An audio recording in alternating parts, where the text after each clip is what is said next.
Hello bachcho, let's read the question. The question says single choice type. First, in geometrical growth following mitotic cell division, only one daughter cell continues to divide while the other differentiates and mature.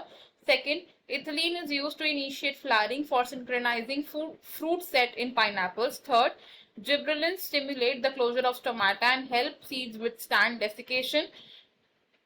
Fourth statement, plants which require the exposure of light for a period exceeding a well-defined critical duration are called long-day plants. Fifth statement, flowering in certain plants depend not only on a combination of light and dark exposures but also their relative durations. How many statements are correct? हमारे पास first statement में कहा गया कि geometric growth में mitotic cell division के बाद एक डॉटर सेल अपनी डिवीजन को कंटिन्यू करता है एंड बाकी के जो डॉटर सेल्स होते हैं वो डिफरेंशिएट एंड मेच्योर करते हैं. सेकंड स्टेटमेंट में कहा गया कि इथिलीन को यूज किया जाता है फ्लावरिंग इनिशिएट करने के लिए and for synchronisation of fruit set in pineapples. Third statement में कहा गया कि जिब्रेलिन्स क्लोजर ऑफ स्टोमाटा को स्टिमुलेट करते हैं जिससे कि सीड्स डेसिकेशन विथस्टैंड कर सके.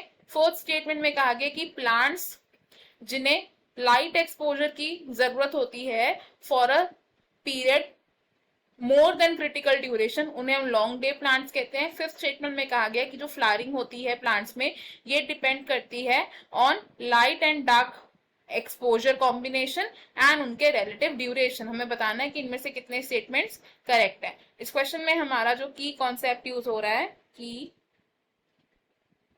कॉन्सेप्ट होगा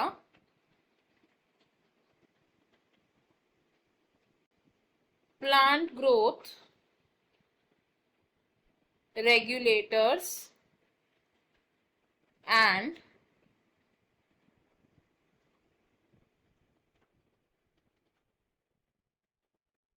फोटोपीरियोडिज्म.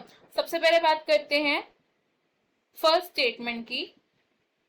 तो लिविंग सिस्टम्स दो तरीके के ग्रोथ पैटर्न्स को एग्जिबिट कर सकते हैं which are the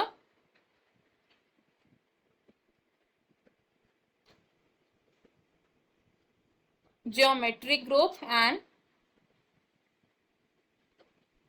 arithmetic growth. Arithmetic growth में क्या होता है, आफ्टर माइटोसिस के बाद जो डॉटर सेल्स बनते हैं उनमें से वन डॉटर सेल क्या करता है, इट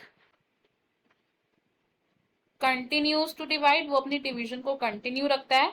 और जो बाकी के सेल्स होते हैं अदर सेल्स क्या करते हैं, ये मच्योर हो जाते हैं एंड डिफरेंशिएट करते हैं. और अगर बात करें ज्योमेट्रिक ग्रोथ की, ज्योमेट्रिक ग्रोथ में डिफरेंट ग्रोथ फेजेस आते हैं जिसमें सबसे पहले क्या होता है, एक लैग फेज होता है जिसमें ग्रोथ स्लो रेट पर होती है. देन आता है एक एक्सपोनेंशियल ग्रोथ फेज जिसमें रैपिडली ग्रोथ होती है, that is the log phase. And then आता है एक स्टेशनरी फेज जिसमें की ग्रोथ दोबारा से स्लो डाउन हो जाती है. नेक्स्ट बात करते हैं स्टेटमेंट सेकंड की. तो इथिलीन क्या है, इथिलीन है एक गैसियस पीजीआर यानी कि प्लांट ग्रोथ रेगुलेटर. और इथिलीन क्या कर सकता है प्लांट के लिए, इथिलीन इनिशिएट करता है फ्लावरिंग को एंड इससे क्या हो सकता है, synchronisation of fruit set in plants जैसे कि पाइनएप्पल. और इथिलीन क्या कर सकता है साथ के साथ, इथिलीन एक इंपॉर्टेंट रोल प्ले करता है इन फ्रूट राइपनिंग. तो फ्रूट राइपनिंग की प्रोसेस को इथिलीन क्या करता है, फास्टन अप कर देता है. नेक्स्ट बात करते हैं स्टेटमेंट थ्री की. क्लोजर ऑफ स्टोमाटा के लिए जो प्लांट ग्रोथ रेगुलेटर रिस्पॉन्सिबल है that is APA which is abscisic acid. अब ये जो एब्सिसिक एसिड है ये होता है स्ट्रेस हार्मोन. ये स्ट्रेस हार्मोन क्या करता है, स्टोमेटल क्लोजर को स्टिमुलेट करता है इन टाइम्स जब वाटर लॉस ज्यादा हो रहा है ताकि क्या कर सके, ये प्लांट को डाइंग ऑफ से बचा सके.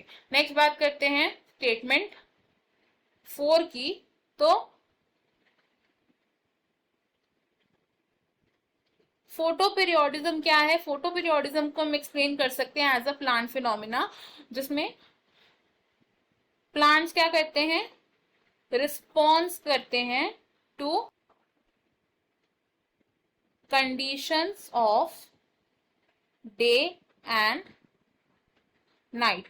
अब कुछ प्लांट्स को फ्लावरिंग के लिए एक क्रिटिकल ड्यूरेशन से ज्यादा लाइट एक्सपोजर चाहिए होता है। Some plants need exposure to light more than critical duration। ऐसे प्लांट्स को हम क्या बोलते हैं, these are called long day plants। और लॉन्ग डे प्लांट्स का एक एग्जाम्पल क्या हो सकता है, बार्ले। कुछ ऐसे प्लांट्स होते हैं जिन्हें क्रिटिकल ड्यूरेशन से कम लाइट एक्सपोजर चाहिए होता है, उन्हें हम बोलते हैं शॉर्ट डे प्लांट्स। नेक्स्ट अब बात करें फिफ्थ स्टेटमेंट की, तो जो प्लांट्स में फ्लावरिंग होती है ये दो चीजों पर मेनली डिपेंड करती है। ये डिपेंड करती है on combination of day and night exposure, and second factor है इसका, it is the duration of